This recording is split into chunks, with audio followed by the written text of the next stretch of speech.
This is the best fighter the world has ever seen. It can fly faster than the speed of sound without lighting its afterburners, turn so hard it would knock out a lesser pilot, and slip through enemy radar like it isn't there. In 30 years, no enemy aircraft has ever defeated one. And right now, the United States is about to spend billions of dollars to keep it flying because it made a mistake it can no longer undo. America built exactly 187 of them, then shut the factory down for good. It made them illegal to sell to anyone else. It even tried to retire some of them early. Now, with the jet meant to replace it still years from flying, the Air Force is racing to drag this 20-year-old airplane into the 2030s. To understand how the world's best fighter ended up on life support, you have to go back to the airplane that almost beat it. This is the Raptor. By the early 1980s, American spy planes and satellites had photographed a pair of new Soviet fighters deep inside Russia, jets that looked on paper as good as anything America flew. They turned out to be the Su-27 and the MiG-29, and they were very good. The Air Force's answer was radical. It didn't want a better dogfighter. It wanted a fighter the enemy would never see coming, one that could kill from beyond visual range and vanish before anyone knew it was there. They called the program the Advanced Tactical Fighter. Two companies built flying prototypes to win it: Lockheed's YI F-22 and Northrop's YI F-23, a sleek diamond-winged machine that looked like it had flown in from the future. For 2 years over the California desert, the two jets dueled, and the YI F-23 flew first. It was the faster airplane, and by most accounts, the stealthier one. On the very qualities this fighter was built around, speed and range and staying invisible, Northrop's jet arguably had the edge. By the cold logic of the spec sheet, it should have won. It didn't. But raw numbers don't win a fly-off.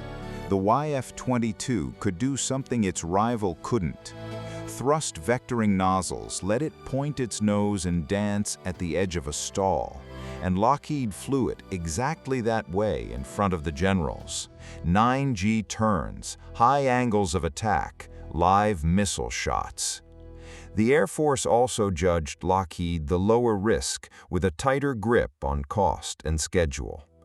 The one pilot who flew both jets put it bluntly years later: the Raptor didn't win because it was clearly better. It won because Lockheed sold it better. The faster, stealthier airplane went to a museum.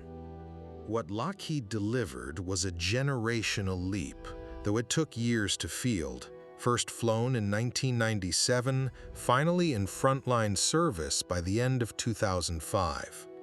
The Raptor was the first true fifth-generation fighter, shaped from nose to tail to scatter radar in every direction, its weapons buried inside so nothing hangs off the wings to give it away.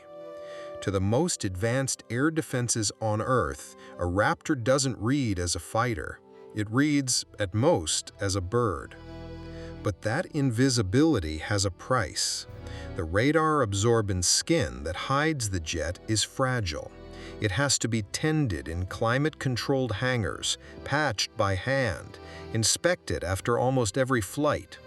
Behind it sit two enormous engines putting out roughly 70,000 pounds of thrust combined. The Raptor is a marvel of engineering.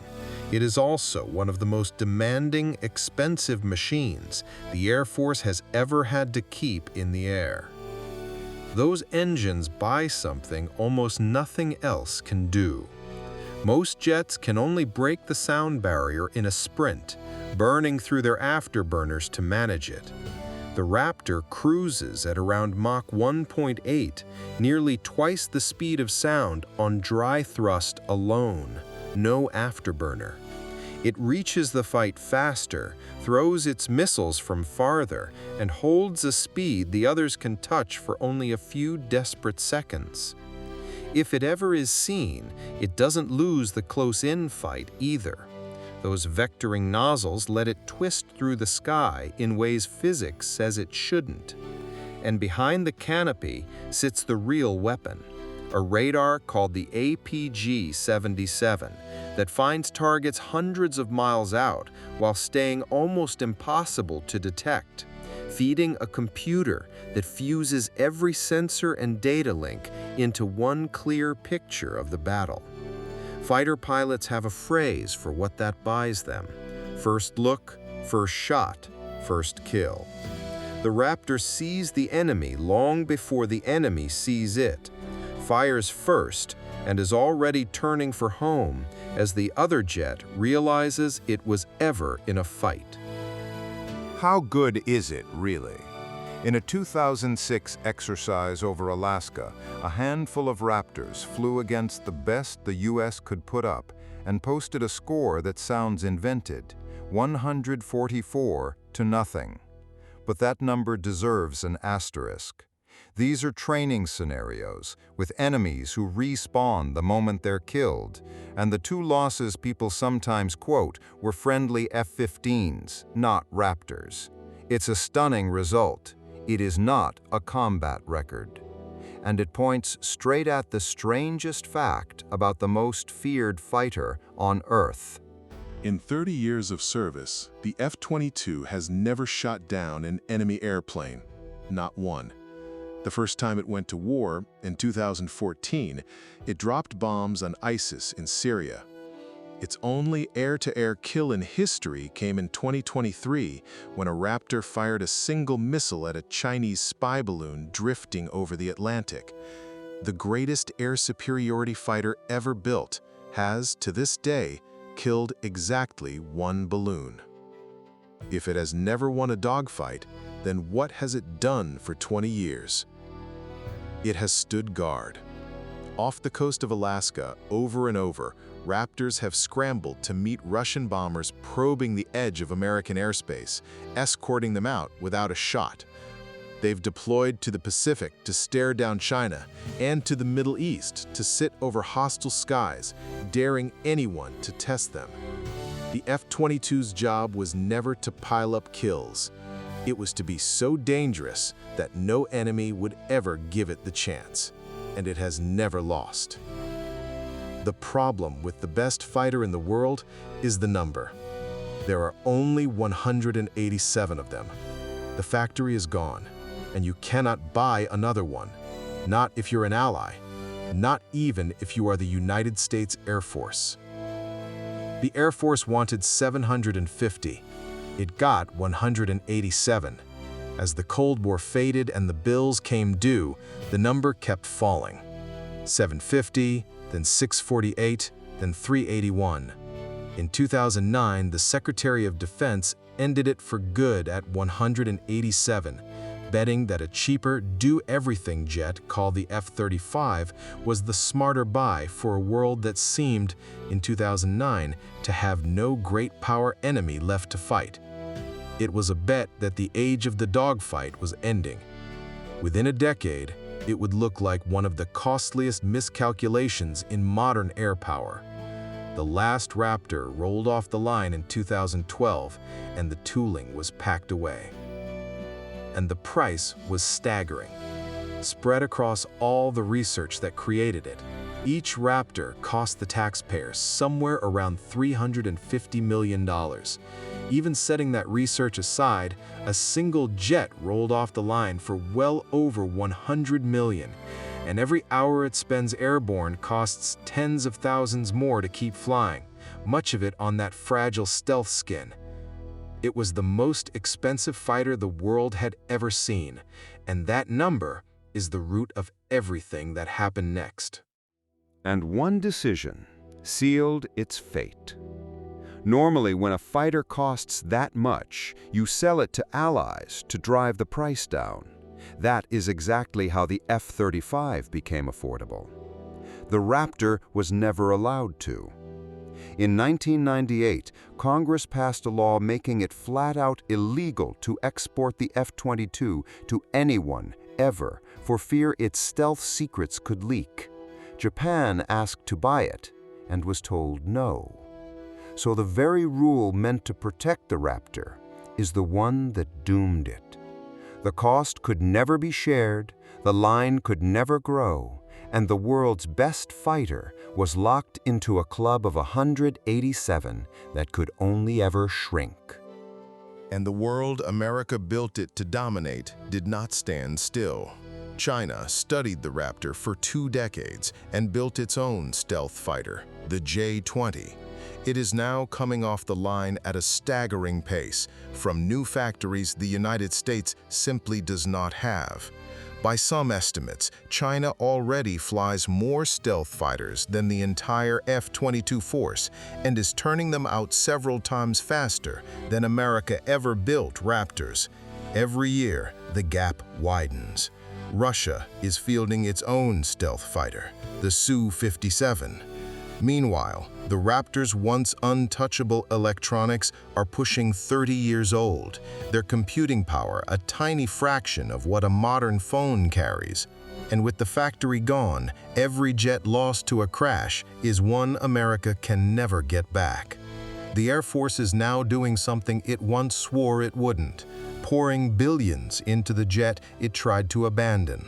The strangest fix comes first. After 20 years, the Raptor is finally getting a helmet-mounted sight, the look-and-shoot targeting that far cheaper jets have had for decades, along with new infrared sensors that hunt other aircraft in total silence, never lighting up a radar that would give it away. There are new stealthy fuel tanks to stretch its short legs, built to snap off the instant a fight begins, a new long-range missile to outreach the newest threats, and the ability to command a swarm of robotic drone wingmen sent out ahead of it into the danger while the pilot hangs back. Nearly $8 billion poured into a fleet of just 187 aircraft to buy time. They are, in effect, building a second Raptor inside the body of the old one. The plan to quietly retire the oldest Raptors? Congress killed it, twice. The lawmakers looked at China, looked at the calendar, and refused to let the Air Force throw away the only fighter that can do this job. The jet that was supposed to be winding down is now ordered to fly into the 2030s. It is the Tomcat's mistake in reverse. Instead of retiring a legend too soon, America is keeping one in the fight, long past its sell-by date, because it has no other choice. Underneath the politics and price tags, one hard fact remains. The Raptor's replacement will not be ready in time. The program to build it has run for years, but the new jet won't fly until the end of this decade and won't arrive in real numbers until the 2030s. Until then, there is exactly one American fighter built to walk into the most defended airspace on Earth and own it. So the Raptor has to hold the line. Nothing else can yet. In March of 2025, that replacement finally got a name, the F-47. And in a twist almost nobody predicted, the contract didn't go to Lockheed, the company that built the Raptor. It went to Boeing. The F-47 is designed never to fight alone. It will lead a pack of unmanned drones into battle. The same robotic wingmen, the Raptor itself is now being taught to command. The future is being built. It just hasn't arrived yet. So this is the paradox of the Raptor. Too advanced for the budget that built it. Built in too few numbers to be safe. Nearly thrown away, then dragged back and rebuilt. Not because America loves it, but because it cannot replace it yet. The best fighter ever made was a jet the world was never allowed to buy. that never won a dogfight, that we almost retired by accident. And it is still, right now, the most dangerous thing in the sky, holding the door until the future is finally ready to walk through it.